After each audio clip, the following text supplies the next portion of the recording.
Gojo versus Sukuna, one of the most iconic and talked about fights of recent times, which resulted in a very controversial ending. Many people in the community still talk about and debate if Gojo could have won had Sukuna not had the 10 shadows, if Gojo could have beaten Heian Sukuna, or if Gojo could even beat the current Sukuna. Well, today I'm going to be explaining how each and every matchup would go, so stay tuned to the end. Subscribe if you're new here, and without further ado, let's get to the video. So to preface before we get into the matchups, the forms of Sukuna I'll be covering will be Heian Sukuna, Megumi Sukuna without mahoraga and the 10 shadows, and a hypothetical 20-finger Yuji Sukuna. I'm not going to be covering any 15-fingered versions of Sukuna because Gojo would just win. There's also a few misconceptions I want to clear up before we start, and the first one I see a lot of people bring up is the statement that Gojo said about him not being sure if he could have beaten Sukuna if he didn't have the 10 shadows. That's not Gojo saying he would have lost. That's just him saying he's not 100% sure he would have won. But if you do take that as Gojo saying he would have lost, then the rest of this video won't be of that much importance to watch. The other one I wanted to cover is Sukuna not trying against Gojo, because Gojo said that Sukuna wasn't able to give it his all after the fight was over. Now, I think you could look at this from two different ways. The first being Sukuna was just pulling punches against Gojo and not trying throughout the fight, and he could have just started trying and beat Gojo whenever he wanted. Or the other way you can look at it is Sukuna literally couldn't go all out because of infinity. Sukuna couldn't put everything he had into the fight because it would have just been pointless. Flame Arrow just hits Gojo's infinity and does nothing. The same with every other attack. So it's not that he was actively pulling his punches against Gojo or not trying, it's that he actually couldn't give it his all because infinity limited him from what he could do. The same with anyone else that would try and fight Gojo. I myself side with the second interpretation because I just think it makes a lot more sense for Sukuna to be holding back his attacks rather than just not trying against Gojo in general. Also is the way Gojo says it too. He says Sukuna wasn't able to give it his all, just further implying infinity was stopping him from doing it. So now getting into the first matchup, which is Gojo versus Sukuna with no 10 shadows. So what changes now that he has no mahoraga? Because as we all know, Sukuna's goal in their original fight was to strip Gojo of his infinity and kill him afterwards. Because with infinity up, it was hindering Sukuna's moveset and overall what he could do against Gojo. That's why he had to rely on the 10 shadows, specifically mahoraga, because outside of a domain clash, Shrine just wasn't, or rather couldn't, get the job done. And that's because there was no way for him to bypass infinity besides domain amplification. So what changes? Well, I actually think the first part of the fight goes exactly how it did originally, with Sukuna and Gojo fighting for a bit before going into their first domain clash, where Sukuna's domain extends past Gojo's and effectively destroys Gojo's domain from the outside. Gojo then fights Sukuna while tanking Malevolent Shrine and eventually does enough damage to make Sukuna's domain collapse. Then we go into the second clash where Gojo swaps the conditions of the barrier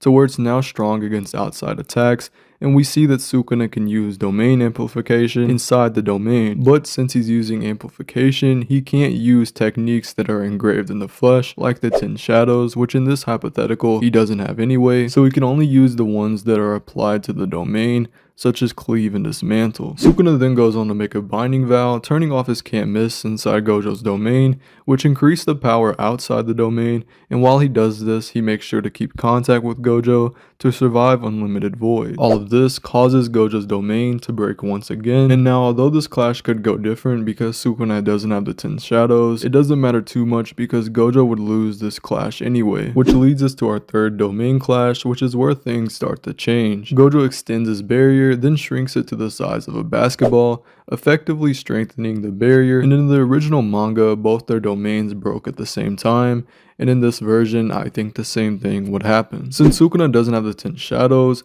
he would have to rely on either one, breaking Gojo's domain from the outside after 3 minutes and 9 seconds, like he originally did, or he would have to break Gojo's domain from the inside. And now, a lot of people seem to think that breaking Gojo's domain barrier from the inside would be easy for Sukuna because of the statement where Gojo asks why is Sukuna only activating curse techniques granted by the domain, and when they had the second clash and the barrier was weak, he took a risky move rather than trying to break it from the inside. Gojo thought this because he didn't know why Sukuna wasn't using the 10 shadows, specifically mahoraga, to destroy the domain from the inside. As we all know, he only needs one hit to do so. Well, we go on to find out Sukuna actually couldn't use mahoraga in that moment because he was using amplification to touch Gojo, which as we find out later, disrupts the adaptation that he was making Megumi shoulder the burden of. And Gojo even asked himself if Sukuna's not bringing it out because he's scared Gojo would destroy it in one attack, because at this point he hasn't adapted to anything. So Sukuna now would have to destroy Gojo's domain from the inside. How could he do that? Well, first he would have to find the barrier's edge, which is nearly impossible to do from the inside,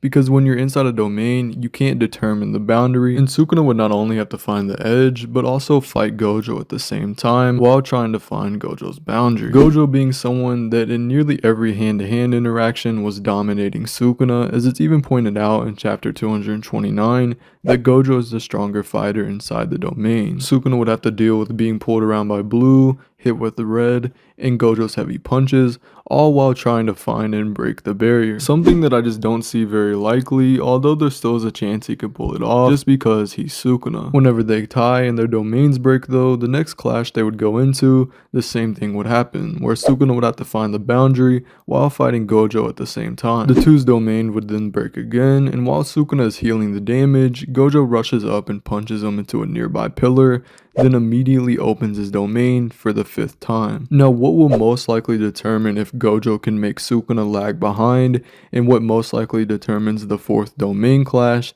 is if Sukuna can use domain amplification as long as he wants, and how much damage it can minimize from Gojo's attacks. Because as we learn in chapter 232, after Gojo fires a red at Sukuna, Gojo goes on to explain that Sukuna used amplification to minimize the damage. But Sukuna says even if he can amplify to negate a neutral limitless curse technique, it can't fully neutralize the strengthened blue or red. For one, we don't know how long he can continuously use domain amplification for, because we only see him use it in spurts due to Mahoraga's adaptation. But if we go off the idea that he can use it as long and freely as he wants, then the question would be how much damage can it minimize, because if it can minimize the damage enough, then Gojo wouldn't be able to break Sukuna's domain at the same time Sukuna breaks his. In chapter 232 though, after a weaker Gojo fires a red at Sukuna from behind a pillar, Red bursts to the pillar and still takes off a part of Sukuna's face, even though Sukuna was able to block it with his arms. This red, however, hadn't fully exploded yet because Gojo wrapped it around the building,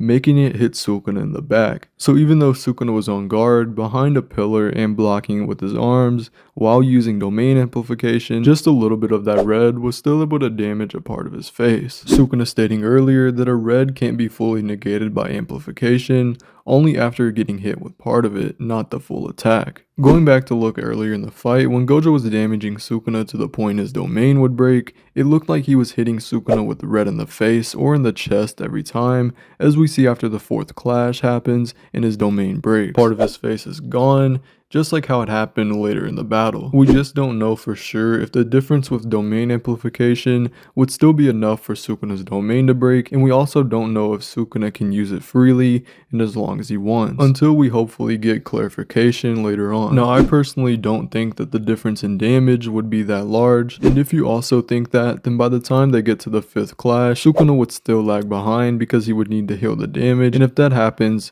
Gojo hits Sukuna with Unlimited Void and Gojo wins.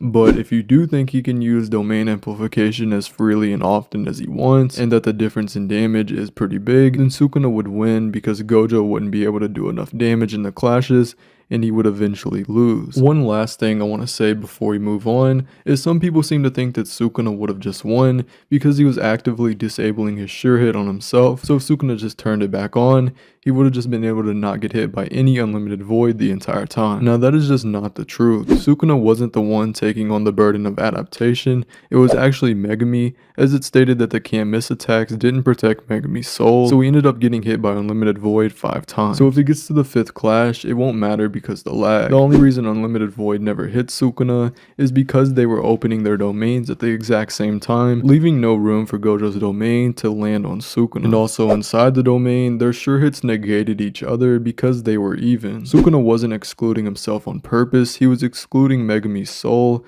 from the can't miss, so unlimited void would hit him so he could adapt with mahoraga. As it's even stated that Sukuna's can't miss attack inside the domain didn't cover in regards to him, emphasis on him, because it's referring to Megumi. The reason Sukuna lost the 5th clash is because Gojo was slightly faster opening his domain for the first time, causing Void to hit Sukuna in that time, because Sukuna's sure hit wasn't there to protect him. Now that we got all that cleared up though, let's go over Heian Sukuna versus Gojo. This section of the video won't be nearly as long as the last one because it's simply just not as close. Sukuna has all of the abilities of the last Sukuna in this form, minus the 10 shadows and world slash, except he now has 4 arms and an extra mouth, stated to provide an immense advantage over other sorcerers because he can now chant without it being a burden, perform hand signs while having arms free, and not one of his body functions are hindered. We see in the fight against Kashimo that the 4 arms is just such an advantage to have in a hand-to-hand fight because he can grab his opponent's arms and attack all at the same time. He can also use his extra mouth to chant so he can amp his techniques and possibly even his domain. Kashimo, even after watching the fight Sukuna had with Gojo, says that this form of Sukuna is perfect. Now in a hypothetical fight with Gojo, this Sukuna would obviously be better offensively because he now has 4 arms and an extra mouth, so he won't be losing hand-to-hand confrontations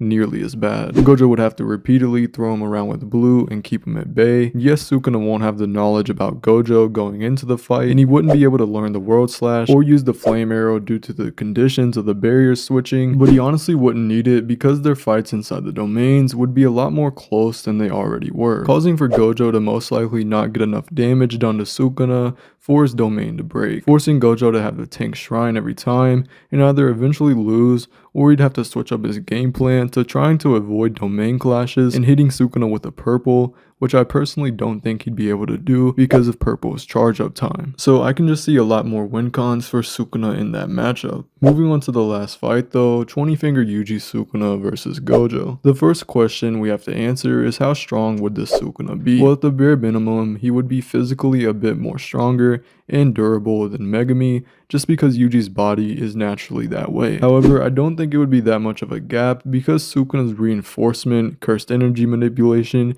and cursed energy in general is also astronomically impressive, and he would be amping their bodies anyway to the absolute peak. It would be a difference, but I just don't think it would be that great. The fight would then continue like normally, except this time Gojo would have a harder time hand to hand against Sukuna, and it might be a little more difficult to damage this Sukuna. Then they get to the third clash where Gojo is trying to damage Sukuna to break his domain, like how he would in the Megumi matchup, except if you think there's a large physical stat difference between the two, then Gojo might not be able to do enough damage in time for it to break, which in that case Sukuna most likely wins. On the other hand though, if you don't think there's that much of a physical difference, then Gojo still might be able to do enough damage, break Sukuna's domain, and push him to the 5th clash where Gojo would win. One last thing I wanted to cover though is if in any of these hypothetical battles, Gojo can push Sukuna past the domain clashes and get the fight into round 2 where it's mostly just a battle of Limitless versus Shrine, then Gojo would just win most of the time because as we've seen in the series, Shrine just isn't enough to put Gojo down, and Gojo even states himself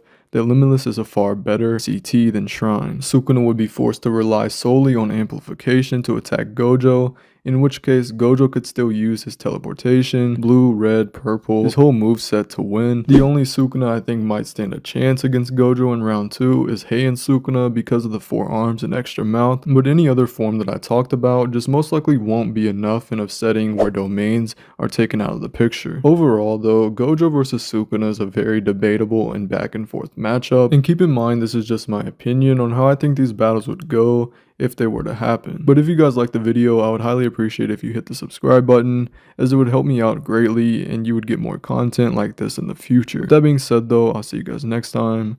Peace.